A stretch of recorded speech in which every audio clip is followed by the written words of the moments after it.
Hai Himavers, kembali lagi di Farmapedia, media edukasi yang membahas seputar info kesehatan.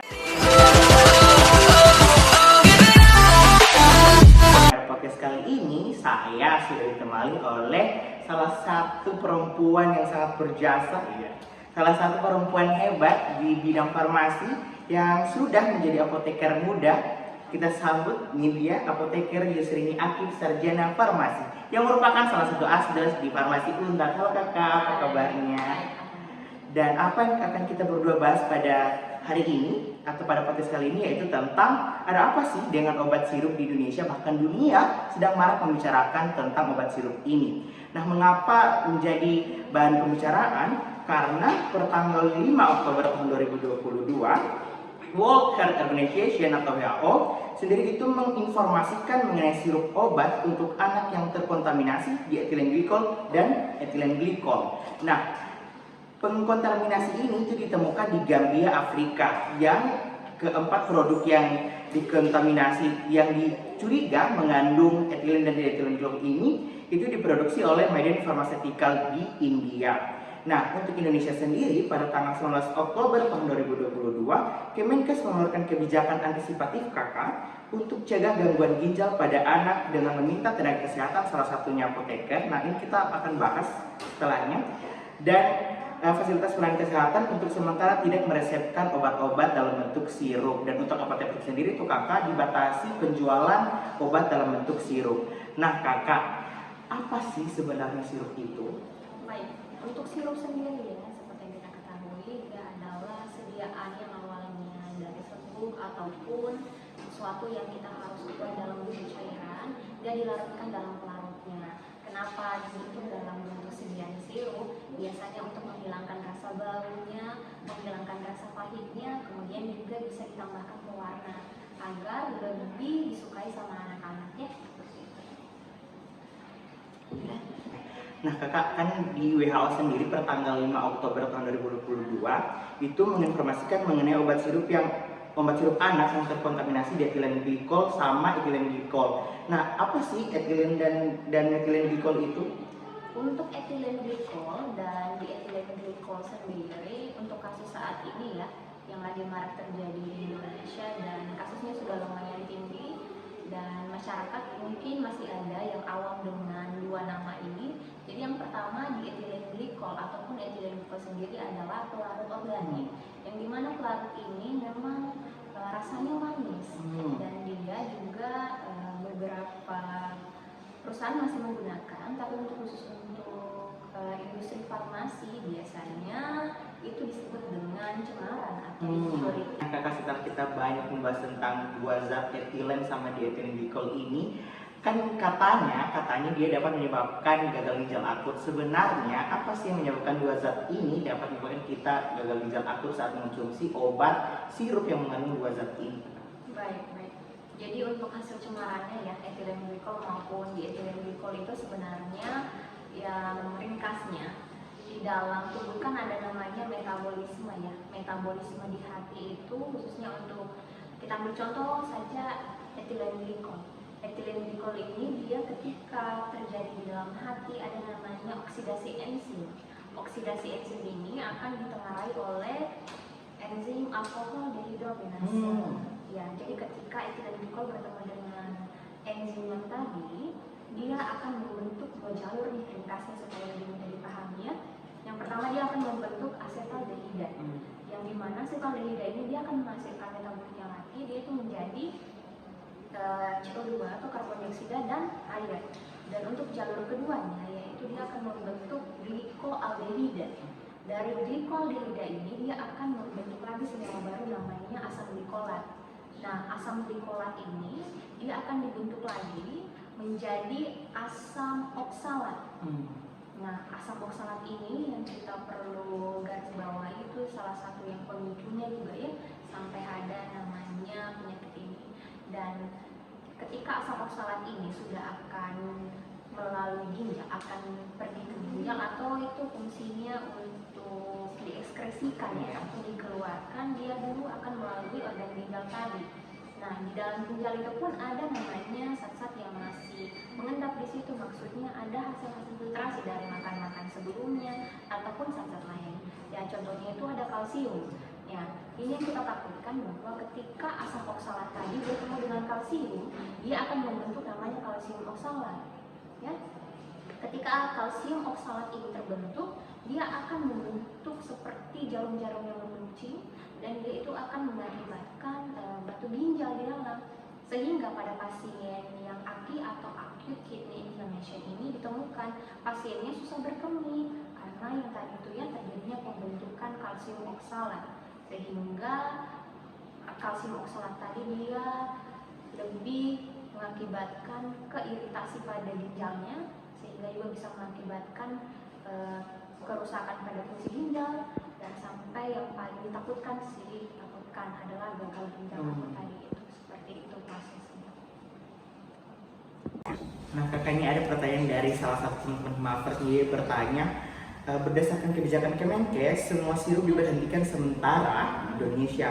Apakah termasuk sirup kering seperti amoxicillin sirup, antasida, obat-obatan herbal yang dalam saset seperti tolak angin dan antanin? Ini kan dia sirup tapi dalam bentuk saset nih. Bagaimana cara penggunaan sementara ada beberapa sirup yang diberhentikan di Indonesia? Baik.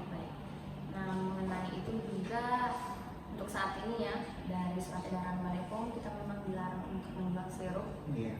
Karena sebagai bentuk preventif atau sikap antisipatif ya dengan kasusnya.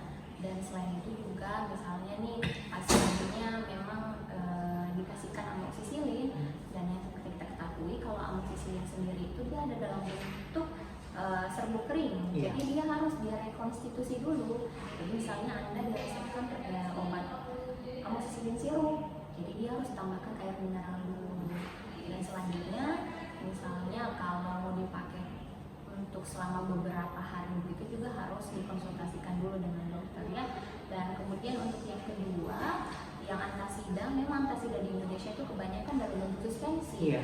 Suspensi itu dalam artian memang dia mirip ya, mirip kalau kita lihat dia mirip seperti sirup, tapi sebenarnya itu berbeda memang karena cair. Iya. Tapi kalau suspensi itu ada dua bentuk ya, yang ada terdeflorasi, ada juga yang flokkulasi. Dan kalau untuk yang suspensi sendiri, dia itu kebanyakan untuk tablet antasida bisa dikunyah. Jadi untuk saat ini pasiennya kita arahkan dulu ke penggunaan tablet antasida. Dan untuk obat herbal ya, Iya, ada. kalau untuk obat herbal memang dia sebenarnya sirup, tapi dia dikemasnya itu dengan praktis supaya pasiennya itu bisa pakai satu kali pakai saja. Dan sama saja untuk saat ini dia bisa dijelaskan.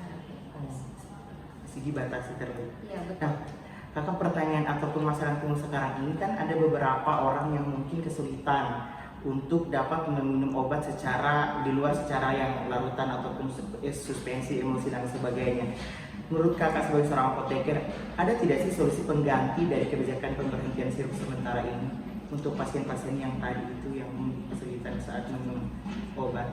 Baik, jadi memang ada beberapa pasien yang mengharuskan itu sebenarnya dia pakai sirup ya, tapi karena ada perintah bahwa kita bisa menggunakan sirup untuk saat ini, maka pasiennya kita alihkan. Kan kalau untuk tablet sendiri ada beberapa jenis ya, tablet pisang, kemudian ada yang tablet kunyah. Selain itu juga sebenarnya pada kondisi emergensi, paracetamol pun ada dalam bentuk suppositoria. Jadi dia bisa dimasukkan ke dalam tubuh kalau memang itu keadaannya sudah sangat penting ya. Jadi ada beberapa pertimbangan juga, misalnya kalau memang pasiennya itu tidak suka dengan bau yang kurang enak ataupun rasanya kurang pahit, yang apa ya, rasanya pahit ya, biasanya itu bisa digunakan juga namanya penambahan dengan air gula. Seperti itu. Bisa digunakan air. Kalau untuk itu memang dia harus detail ya, karena kita harus menimbang 65 mg gula, kemudian kita harus larutkan lagi dalam 100 ml air. Iya, jadi agak sulit kalau misalnya ada ibu-ibu yang harus membuat lagi di rumahnya sediaan sirupnya, karena kalau begitu biasanya kan nggak mau minum obat. Jadi memang sudah dikasih puyer nih, kalau memang ibu-ibunya mau ditambahin dengan sirup sejati tadi atau sirup dengan melarutkan air gula di air yang mendidih, kemudian ketika sudah dingin boleh langsung ditambahkan dengan gula, baru dikasihkan sama anak. Itu salah satu bentuk alternatif. Iya, alternatif lain yang memang kita tuh harus detail, karena 65 mg ini kan nggak mungkin setara dengan 1 sendok, kita itu harus Timbang. Ya. Nah kakak, dari situ timbul permasalahan baru nih. Kan obat itu ada banyak macam, salah satunya antibiotik. Kita sebagai seorang apoteker, saya juga sebagai seorang farmasis tahu betul bahwa bentuk antibiotik itu harus dihabiskan ya kakak. Nah, kalau misalnya antibiotik ini adalah masih di sirup, sementara sirup itu sudah diberhentikan pengonsumsiannya untuk masyarakat Indonesia, ini bagaimana? Apa yang harus kita lakukan? Apakah kita berhentikan antibiotik itu atau kita lanjutkan sampai habis? Baik, pertanyaan cukup menarik. Jadi sebenarnya antibiotik memang pada dasarnya dia tidak boleh dihentikan secara tiba-tiba ya. Misalnya nih pasiennya kita 3 hari sebelum surat edaran ini diberlakukan bahwa tidak boleh menggunakan sirup, kita lihat dulu atau kita tanyakan dulu kepada pasiennya apakah itu sirup amoxicillin yang direkonstitusi atau memang dia dalam bentuk sirup sejati. Ada yang sudah dari pabrikan udah ada nih, udah manis, sudah nggak ada lagi nakaran dosisnya, intinya udah langsung dikasih botol. Dan kalau untuk itu yang pertama kita harus tanyakan dia bentuknya seperti apa. Kalau memang dia dalam bentuk rekonstitusi, otomatis kita harus perhatikan dulu bahwa etilen glikol dengan etilen glikol ini memang dia bersifat toksik ketika dia itu memiliki efek setelah misalnya kita udah konsumsi obat nih dan kemudian kita merasa nggak enakan, maksudnya dalam hal sepertinya agak sesak nafas, tiba-tiba diare, kemudian juga kita tiba-tiba susah untuk berkemih, itu bisa kita hentikan seperti itu. Dan misalnya kalau memang tidak ada gejala yang seperti itu, kakak, ada salah satu pertanyaan lagi dari teman-teman Himavers. Dia kayaknya mau cita-citanya mau jadi pegawai di BPOM. Soalnya ini pertanyaannya berhubungan dengan itu. Berdasarkan penjelasan BPOM RI menyatakan hasil sampling dan pengujian terhadap 39 batch dari 26 sirup obat sampai dengan 19 Oktober tahun 2022 menunjukkan adanya kandungan cemaran etilen glikol yang melebihi ambang batas aman. Nah, ada 5 produk yang sudah terkenal di masyarakat ini. Nah, pertanyaan kakak, apakah yang menyebabkan 5 produk ini ditarik dari pasaran? Itu yang pertama. Yang kedua, pertanyaannya, apakah produk-produk yang sama atau sirup-sirup yang sama yang dikeluarkan dari PT yang sama dengan 5 produk ini itu diberhentikan juga atau bagaimana kakak? baik, jadi dari surat Balai POM yang surat edarannya memang ada 5 produk yang diduga itu adanya etilen glikol maupun di etilen glikolnya melebihi ambang batas ya, atau dia sudah tidak dapat ditoleransi lagi dari yang dipersyaratkan FDA maupun Balai POM kita ya di Indonesia. Nah, saya garis bawahi dulu bahwa 5 produk ini memang ditarik dengan ketentuan di situ tidak bisa kita tarik kesimpulan bahwa 5 produk tadi itu dijadikan sebagai atau ada hubungannya dengan api ini, karena dia masih sementara diteliti dan masih dikaji kembali oleh Balai POM dan Kemenkes ya. Dan untuk itu pun kalau untuk penarikan dalam industri farmasi itu lama ya prosesnya, maksudnya tidak serta-merta kita langsung narik semua, itu banyak prosesnya. Jadi misalnya dari distributor lokal itu akan memberikan surat pemberitahuan kepada apotek-apotek yang ada di Kota Palu itu untuk packing obat-obatnya ini yang dikirim nanti dari distributor lokal ke industri pusat atau ke kantor pusatnya mereka. Dan kemudian untuk proses penarikannya pun kan ada 5 obat ya, dan itu berbeda-beda nomor izin edarnya, dan kemungkinan besar dan secara otomatis ya yang akan ditarik pun dengan nomor izin edar yang sama ataupun nomor izin edar obat yang dicantumkan oleh Balai POM. Seperti itu. Nah, semoga apa yang telah kita sampaikan nih kakak berdua, terima kasih sebelumnya kakak atas waktunya dan memberikan manfaat kepada teman-teman di sana supaya tidak salah kaprah lagi. Sebenarnya bukan zat aktifnya yang menyebabkan kita gagal ginjal akut untuk anak-anak terutama, tapi justru pelarutnya kakak.